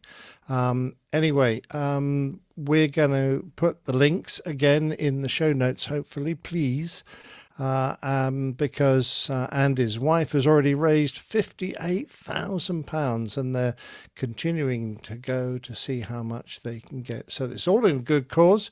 Would be fantastic fun. If you paid 30 quid and won it, wow, that would be such good value. He can't provide anything other than the simulator. I think that's quite enough. So you have to get yourself to the sim and pay for hotels if you want to stay overnight, etc. But I thought it was a fantastic offer, and his airline has given him the simulated time. So that's thanks very much indeed to them. I don't know if we're allowed to mention them, but they're very orange. Anyway. And they're easy to fly on, aren't they? And very easy to get easy tickets flying. to fly with them. Yes, Yeah. very easy. That's that. Do they fly jets? A320. Did I not say A320? No, but it's a Is it a jet, propeller right? or a jet? They're jets. I Come on. think they don't have Come on, propellers. you can do it, They're Nick. Stay with us. I can't. Gonna get there. Still, yeah. Sorry, I was looking at the duck when I would already moved. What duck on. are you? What are you talking about? What the duck? The show, the cover art. Yeah. Okay, we had some good suggestions. No knob twiddling during takeoff. I like that. Musical memories. Couldn't think of much to do with that. Fire and ice. All your engines in one basket. I could have done a couple of those, but the one I liked was ducking under the approach. Do you remember? So we had duck Had a couple under. of duck unders that we talked about. So there you go. There's your duck under. I see a It duck looks under. like there's a duck in the middle of the runway. The duck is ducking, and he needs to duck a long way because there's an airliner about to mow him down. So that was the art. Now, if you wanted the show number, This was tough. It's look for a 6. That black spot on the end of his beak, if you look at it, it's got a pale surround, and that forms the number 6. The left nostril, or his right nostril, but the nostril on the left side of the photograph has a 5 formed in sort of shadow around it. And the other nostril has been turned into an 8 with the addition of a faint circle over the top of the nostril. So Is it just not easy? Is it just I have to me? take your word for that one. Yeah. Is it just me, or looking at this, that yellow outline, does it look like a dog and the 2 eyes and a black nose at the bottom? Yeah, it looks like Pluto. Does. Yeah, yes. Okay. I'm losing my mind. Okay. There's a dog on that duck. You're losing your mind. And I you am, can find yes. the logo if you've got good eyesight. Wait, It which end of the wasn't duck is that? Hard to see. Hopefully the front. Right in the middle of his chest. So that's where you can find him proudly bearing Well the show done, logo. Captain Nick. That was, that was Very nice. And let's have another good one for this week, because that was It's dark quite in here. fun doing that. Sorry. Turn out the lights. I hate that. All right. All right. All Jeff, right. Well, very let's have a good. quick update from you. Oh, quick update from me. I'm extremely busy with this. This is like the most holy week of the year. That's why they call it Holy Week for Christians. And starting with Palm Sunday, last Sunday, lots of singing, and then had a couple of days reprieve. I did sing in a funeral early in the week on Monday, I believe, and then starting Thursday night, Maundy Thursday, some churches call it, we call it Holy Thursday, night before last. And then last night, actually most of the day yesterday, I spent at our church for various devotions and then going of back course the Good today. Friday service. And then I'm going back tonight for the biggest Mass of the year in the Catholic Church. It's the Easter Vigil Mass. And then, of course, probably 3 Masses tomorrow that I'll be You'll singing. be extra holy by the end of all this. Well, I'm trying. But You'll be anyway, full so Oh, of very, holes? very busy with the singing thing, and it's beautiful music, and anyway, really enjoying that. And then what else? Yeah, that's pretty much it for me. And coffee fund. Okay, let's find the button to press for that. Here we go. The button. I found the button. Johnny, how much more coffee? No thanks. I love coffee, I love tea, I love the APG community. Coffee and tea, and the Java and me. A cup, a cup, a cup, a cup, a cup. Oh, yeah. Coffee Fund, it's your way to support us financially if you want. You don't have to. Everything's free here. We do this mostly out of love for you. But we do appreciate it when y'all show some love for us by sending us some money. A couple different ways to do that. One is the Coffee Fund Classic method. And since our last episode, we have Norris Ogg, who sent us a nice contribution. He's related to the Captain coffee. Ogg. Remember Captain Ogg? Remember he was the pilot. Nick had him in a plane tail. I think he flew a plane out in the Pacific. Nick will know. Captain Ogg. Anyway, go on. I don't know. Yeah. Don't know. And then Nick is gone at the moment, so he can't really reply. Anyway, thank you, Norris. And the other way to participate in the Coffee Bar Club is to become a patron of the show via patreon.com. No new patrons this week, but we got a great group of folks that are continuing patrons on Patreon. So if you want to learn more about the Coffee Bar Club, head over to airlinepilotguy.com/coffee. You'll be glad you did, and we will too. Oh, I should say, I don't think we're going to have time for a formal feedback segment today. We're going to go to the plain tale next, and then we're going to end the show. But I would like to say that Norris Ogg sent us some feedback as well. So it's just a quick piece of feedback from him. He says, "Greetings, Jeff. I love your podcast. I've been listening for years. I just wish to tell you that in APG 643, you implied..." Did I? I did actually. That the faster aircraft go to the greater, the faster the aircraft goes, the greater the wake turbulence. I don't think that's accurate. And you're correct, sir. It's not accurate.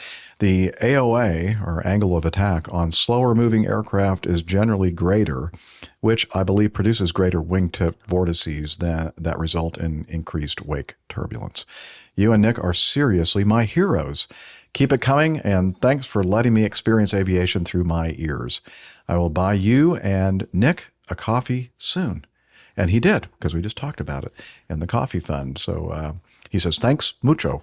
And we say, mucho gracias, Lee. I'm sorry.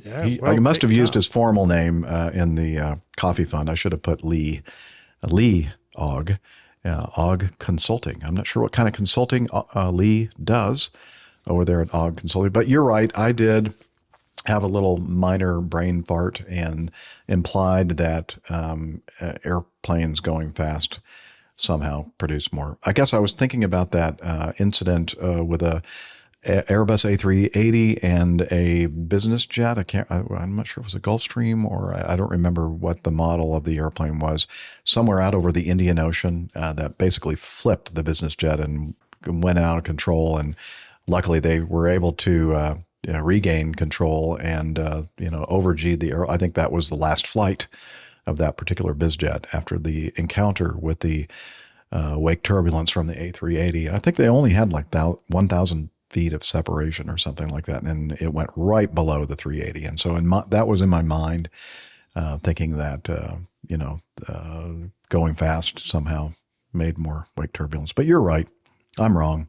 So sorry for that. Nick, wasn't there a Captain Ogg that flew a plane in the Pacific?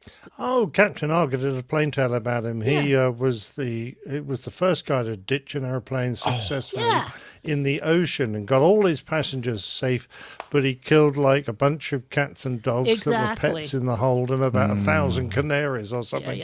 Or were they budgerigars? But yes, Captain Ogg was the hero of his day because of his great water landing. So, Lee, if you are in some way related to Captain Ogg, let us know. Let us know. Yeah. Yes. And you could just tell us, make it up, and it would be very impressive. My brain's still working. I'll believe My it. brain's still working. Yeah. Good job. Way to go, Liz.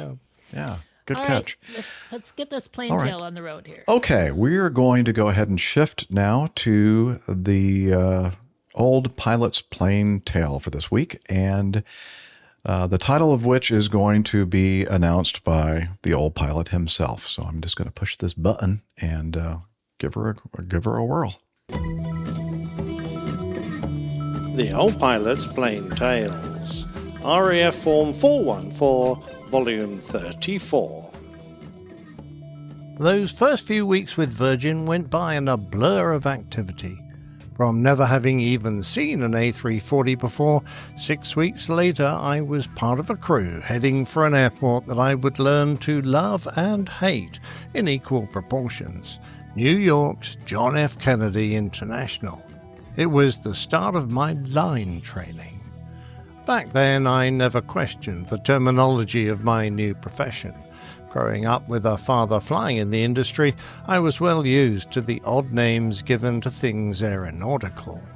As a little kid, going with the old man to drop him off at Gatwick, he used to point stuff out to me, and driving around the airport, he told me that the lights we could see running up to the runway were called the lead-in lights. The next time I was lucky enough to go to the airport to see him off, I proudly displayed my newfound knowledge by shouting out, "Oh look, Dad, the bleedin' lights!"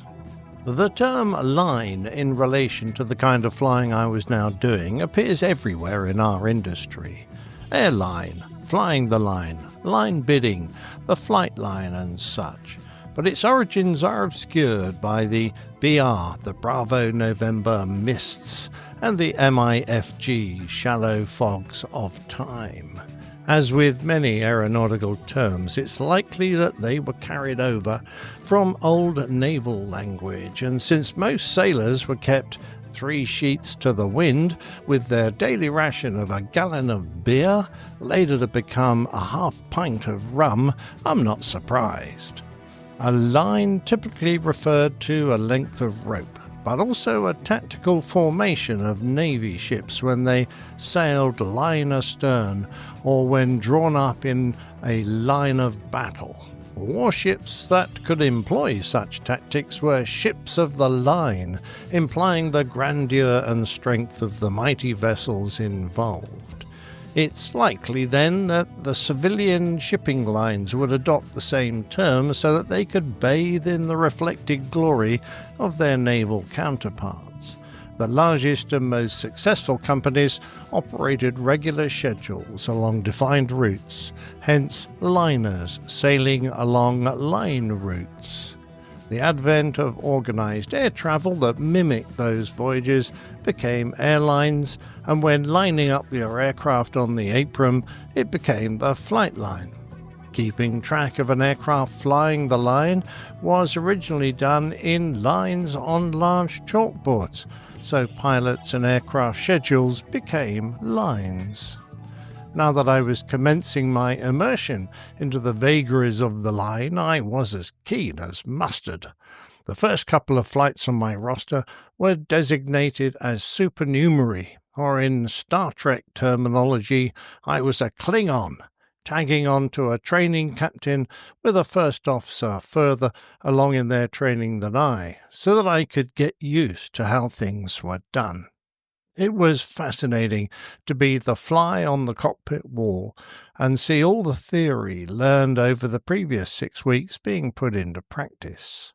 It also daunted me as I realized that learning how the A340 worked was only a part of the knowledge I needed, and a small part at that. There was so much more to being able to operate the aircraft on a real passenger-carrying flight across the Atlantic. One of the books that kept me occupied during the quiet periods of the flight was the Route and Airport Briefing book. This tome explained all the vagaries of our different routes, be they east, west, or south. We didn't tend to go north, as there wasn't much up there of interest. For today I was studying the Heathrow Airport chapter to glean information on clearance delivery procedures, ground control, and the different calls each airport had to request taxi clearance, as these usually varied from airport to airport, and, like angry toddlers, ground controllers often have short fuses. Expected taxi routes and times were dealt with, and how to switch to tower frequency automatically or wait to be instructed. There was a myriad of detail to be absorbed, and this just how to get to the runway at our home airport. For the operating crew, it was just another day, and they went through the procedures with barely a comment or quiet prompt, mixing the radio work in with the physical job of dealing with the see-off crew, checking all clear around the aircraft and starting to taxi. As we left the Lemurs, the cul-de-sac where we often parked, I glanced up at the luxurious roof garden of the Virgin Atlantic Lounge that overlooked the airport and wondered if I'd ever get up there to see what it was like. With the terminals in between the runways, there wasn't anywhere too distant, so with the after-start and before takeoff checklist complete, we waited for the senior cabin crew to wander in and let us know that the cabin was secure, turning over the little laminated reminder on the center console, something they did on the 747s. So much for technology. These were the little details that simulator training couldn't prepare you for, and just how the sausage was made was becoming evident. As we turned onto the runway, a dance began, or perhaps it was a duet. The crew both knew their parts perfectly, moves carefully choreographed, voices in tune and word perfect. And so the huge machine gently left the runway, the rumble of wheels silenced as the wings took the load and carried us clear. the gentle thumps of the gear retracting and the engine's roar settling into a comfortable purr as the power came back. I was mesmerized. The houses below had barely started shrinking before the cockpit door opened again and snacks and drinks arrived. The galley behind was already full of clattering dishes and chattering voices. After the non-stop activity on the ground, a feeling of calm had settled under the flight deck while we eased up to our cruising altitude. As Ireland appeared, the flight paperwork came out as the next hurdle approached, the transatlantic clearance. This was another verse of the song they had memorized, and a complicated quartet of voices began. One pilot spoke to Shamwick, the Oceanic Control Authority, this side of the pond, listening and then repeating a seemingly endless string of longitudes and latitudes, the same nautical coordinates used by mariners for centuries and stretching back to the ancient Greek astronomer Hipparchus.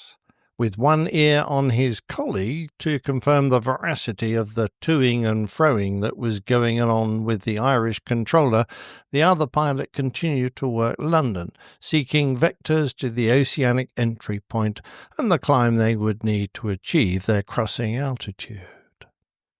After typing all the track coordinates into the McDo, both pilots checked them, even down to comparing the tracks and distances between each waypoint from a book of data.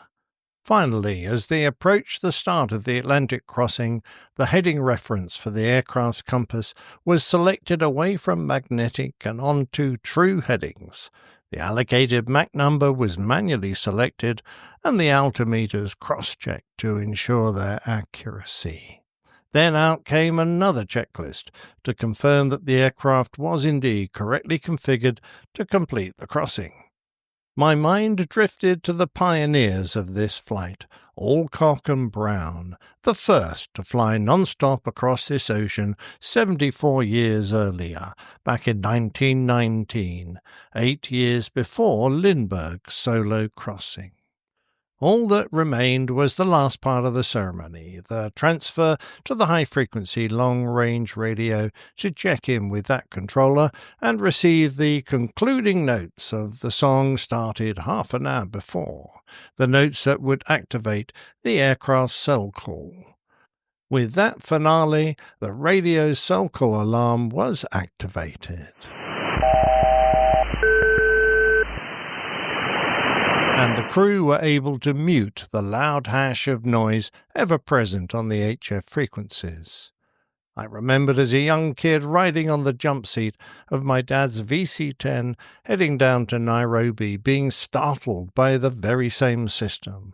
Back when the cell call was introduced by ICAO, the International Civil Aviation Organization, in 1957, there were only 12 tones, allowing aircraft to use the letters A to M in their 4-letter codes.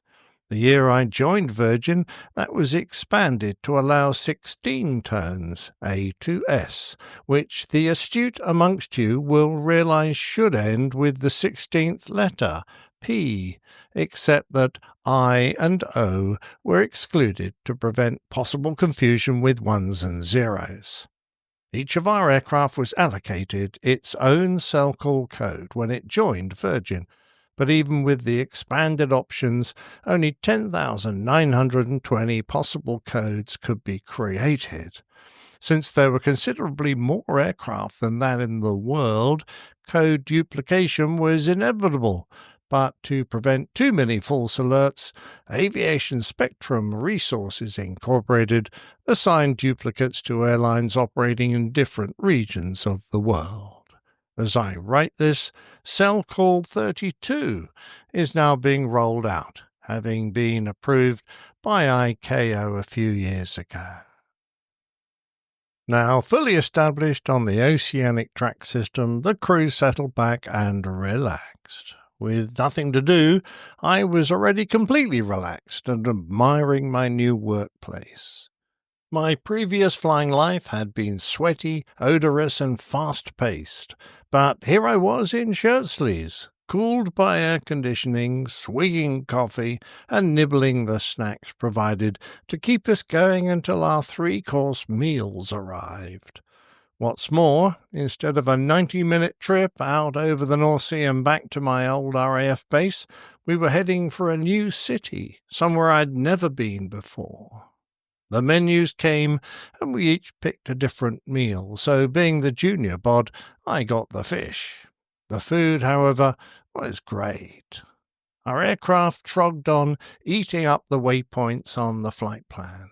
The FO had actually drawn our route on a paper map and was taking a fix from the inertial reference platforms 10 minutes after each waypoint to confirm that we were still on track. This procedure was a hangover from older times, but still required. We had 3 lasering gyro inertial platforms, the data from which was biased using complicated algorithms to ensure the aircraft's position was accurate, but I guess it didn't hurt to double-check. And as we came in range of the Canadian VOR DMEs, the system updated without a flicker.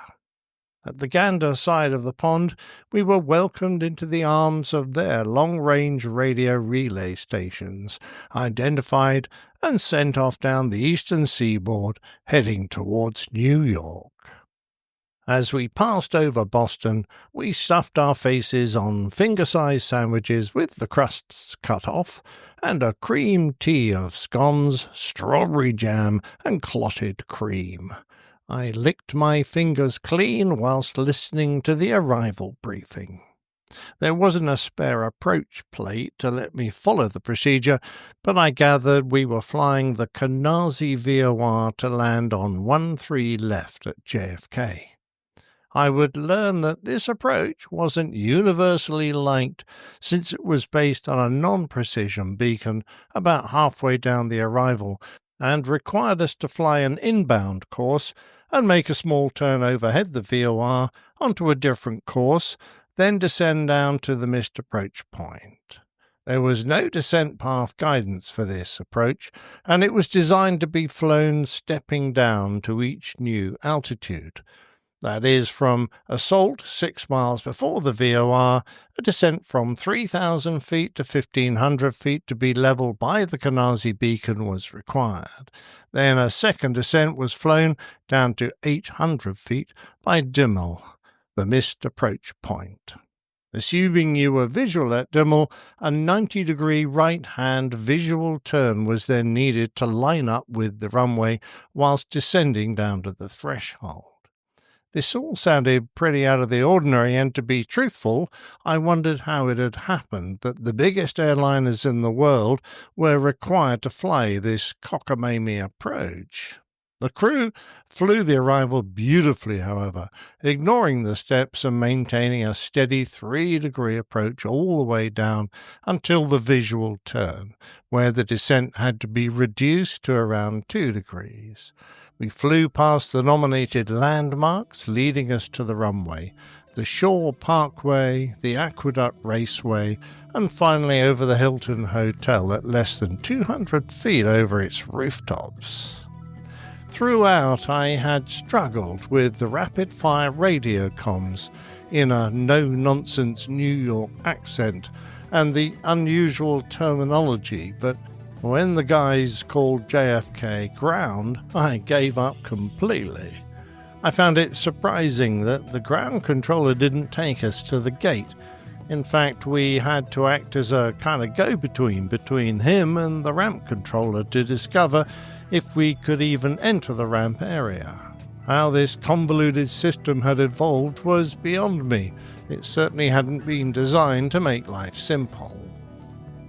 We parked up. No automated visual docking system here, just a bloke standing on a tow truck with a pair of batons.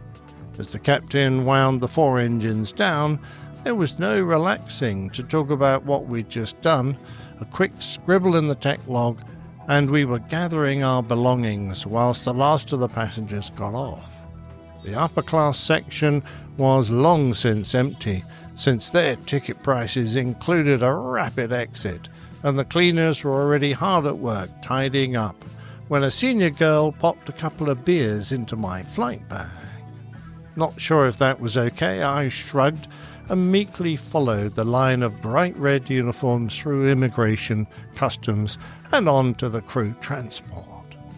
I sat with the flight deck at the front whilst the girls all ran for the back seats and got out their strangely coloured water bottles. Inside were all kinds of cocktail mixes, which were strong enough to knock your socks off. Sipping my beer, I thanked everyone for looking after me so well, and in return got a plastic glass full of a strange pink liquid. When I could speak again, and seeing Manhattan disappearing out of the rear windows, I wondered where we were bound. Not the giddy excitement of the Big Apple for us, but a Marriott with a missing R in the huge concrete car park of the Nassau Veterans Memorial Coliseum in Uniondale, a stadium I only saw open once in 20 years. We all swung straight past the reception desks, lined up at a table by the lifts for our keys, and each received a brown envelope full of cash. Wow, the life of a civilian pilot certainly had its perks, and our allowances were one of them. And I thought to myself, I could get used to this. And he did. So the envelopes of cash, is that in lieu of, I mean, we received stipends or Per diems? Per diem, but it was all part of our paycheck and direct deposited and all. It was just a line item in our bi-monthly paychecks. Did they eventually shift to that, or did they continue with the cash system, Captain Nick, or was that something entirely different? Yeah, it was cash in hand for many years, Jeff, and most of the people preferred that. They went on to a credit card system where your credit card was charged with the same amount you would have received in your little brown envelope, depending on what the trip had been, Gotcha. because. Sometimes it was a bit hard to account if you were stuck for a few extra days because the inbound aircraft didn't arrive, it was broken or something.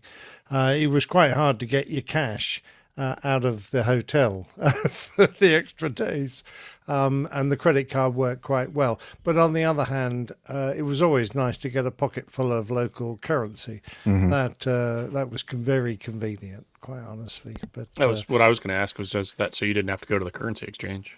No, we didn't. No. So going back to an earlier part of this excellent plane tale again, as always. You were talking about cell call. I don't know if you mentioned what that stands for. Selective calling. Yes, it does indeed. No, I didn't, and that's right. It was a way to. No one liked listening to HF all the time, but you had to if if your cell call didn't work, you were supposed to listen out to it. It used to drive people mad. That hash, by the way, which is the sound of the universe out there. That is it's galactic radio interference. It's a very noisy universe. And yeah, I got to hear a lot of it in my C-141B Starlifter days because guess what? The Air Force decided that it wasn't worth the money to spend to get selective calling systems on our jets. No. We had to listen to that explain, HF. What? Does that explain why it drove you mad or what? What? Drove you mad and deaf. Yeah, no wonder I have tinnitus or tinnitus, your choice. That's just one of the reasons. And the waypoint, when you mentioned the Canarsie, the VOR to 1-3 left, I'm thinking, I've flown that approach many, many times. And this is long before I flew an airplane that had RNAV. And when you were describing it very accurately, it's a very non-precision approach with step-down altitudes using a VOR. Inbound course is different from the outbound course, etc. And the waypoint you were talking about, DHMYL, I'm wondering, you pronounced it a certain way, but I'm wondering is it DeMille, like Cecil B. DeMille? Is that, I've always wondered about. We called it Dimmel because we, as a English-speaking nation, tend to put the emphasis on the first syllable. Mm-hmm. Just like the South. Umbrella display. Yeah, that's true. Okay, Super Fred Driver in our live audience says, Jeff, you'll be happy to hear the Air Force finally sprang for cell call on Fred, which is a freaking ridiculous economic disaster. That's why they call it Fred, the C5 Galaxy. We used to have it in the F-18 Hornet. And it didn't sound an alarm like it does on the Airbuses, a horn, kind of a funny little tone.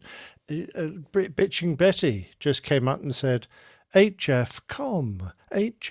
Oh, that's much more pleasant than hear that sound from cell call. But trust me, as you mentioned, it's much better than having to listen to like for hours and hours at a time over the Atlantic or Pacific Ocean. Ugh. AJ, have you got it on your radios? Yeah, I don't have anything HF. Oh, it's on VHF as well if you want it. No, but I've never had cell call. Yeah, but the big difference between VHF and HF, of course, is VHF has squelch. The silence. So that hash is still there, except you just don't have to hear a threshold where you don't hear it, and the voice is always more powerful. On HF, the voice is at the same kind of amplitude, same level as the background signal, so you can't squelch out HF. So. As I'm sure you realize, but it's quite a different way of communicating, and very frustrating because when you're over India, you can hear Pakistan controllers, all the Indian controllers, the Vietnamese controllers, everybody. There's about 150 airliners all on the same frequency, and you can hear absolutely everybody. And everyone's shouting over each other. It's a damn nightmare. It's so lovely. So much fun. So much fun. Sounds like a fantastic system. Yeah, one of the things I don't miss at all. All right. Well, thank you so much, Captain Nick. Another great episode from your logbook. I'm looking forward to many more in the future. But that brought back a lot of memories for me, for sure. All right. We're going to go ahead and wrap this baby up. No feedback today. We'll, push it on to the next episode. Liz is happy about that. We have feedback, an abundance. Accumulating all those feedback. You don't have to write in this week. Yeah, they do. Yes, they do.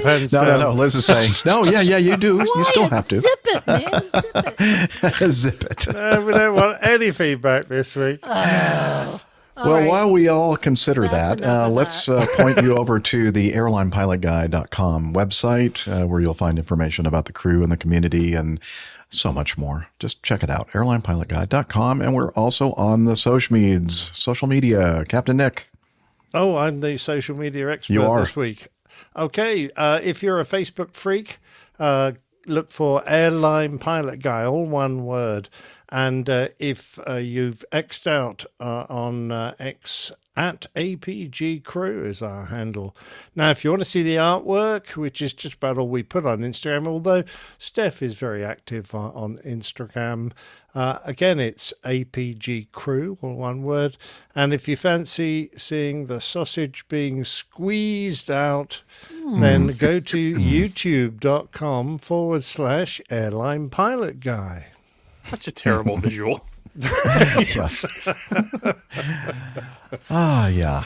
That was a good plug for the video. Thank you, Captain Nick. Why do we keep letting him do that? I don't know. I never learned. I never learned my lesson.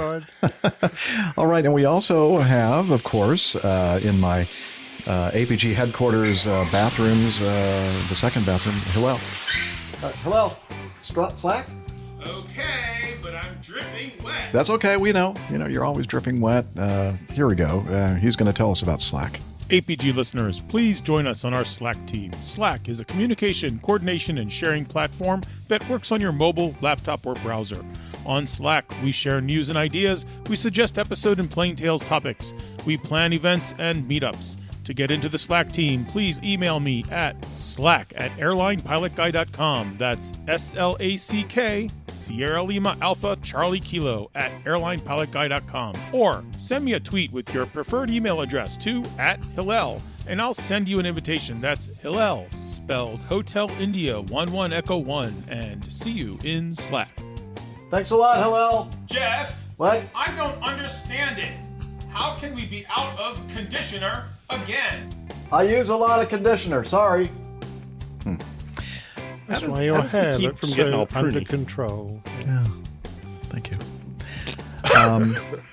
It's a condition of my dedication Condition? to the Airline Pilot Guy show. Anyway, I had no idea what I was saying until each word was coming out of my mouth. It was just making it up. You were as surprised as we were. Hey, I'd also like to thank, or we'd also like to thank, our lovely producer, Liz, who does so much work behind the scenes and during the show. You're looking very smart, Liz. Oh, Yeah. thank you, Nick. And very thumbs uppy. Yes. Yeah, look at that. Oh, no. Now what are we going to get? Didn't happen. Oh, it didn't happen. Oh, well. Didn't happen. You broke it. Yeah. Anyway, so thanks so much for everything you do. She is my assistant, my confidant, and best friend. So thank you, Liz. Oh, and thanks, Jeff. we'd also like to thank our live audience. And I'd also like to shout out to Micah, who I believe I'm gathering that he's still in the hospital. And He's just going about home to- today. He's going home today. His brother So- is on his way up to Portland and taking him home. Wow. Talking about dedication. He's listening to our show while he's in the hospital. Thank you, Micah. He needed a nap, Jeff. Oh, he needed a nap. I can Okay. see AJ's Yeah. pussy. Oh, well. Okay, more editing. Okay, let's wrap this up. Let's wrap this thing up. So thank you, everyone, for listening and telling your friends and all that kind of stuff. So with that, we're going to go ahead and say happy Easter weekend, and what other religious ceremonies or celebrations you might Observances. have. Observances, thank you, in your life. And we'd like to wish I'm you a going clear up the hill to dance around the fire with the witches. Oh, cool. Naked? Yeah, Ooh. naked. Yeah. We'll have video next episode to show you. No, Getting to Know please, Us no, segment. no. All right, so with that, we better just say, wishing you all clear skies, unlimited visibility, and tailwinds. Take care. God bless. Bye, everybody. See ya. See you next time, everybody. Yeah, he's up in the sky. It's the airline pilot guy. Good day.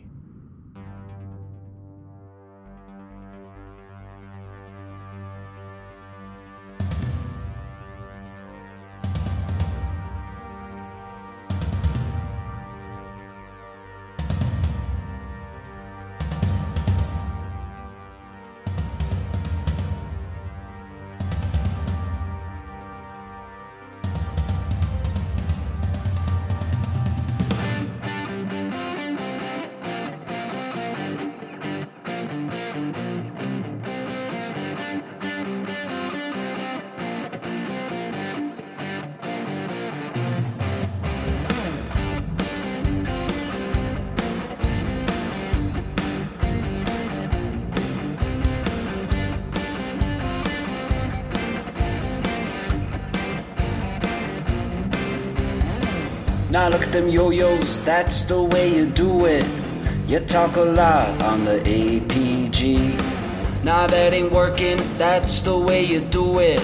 Money for flying and your beer for free. Now that ain't working, that's the way you do it. Let me tell you, them guys ain't dumb. Maybe get a little blister on your finger. Maybe get a blister on your thumb. We've got to fly these McDonnell Douglas. We've got to fly these Airbuses. We've got to move these passengers. and we don't do it for free.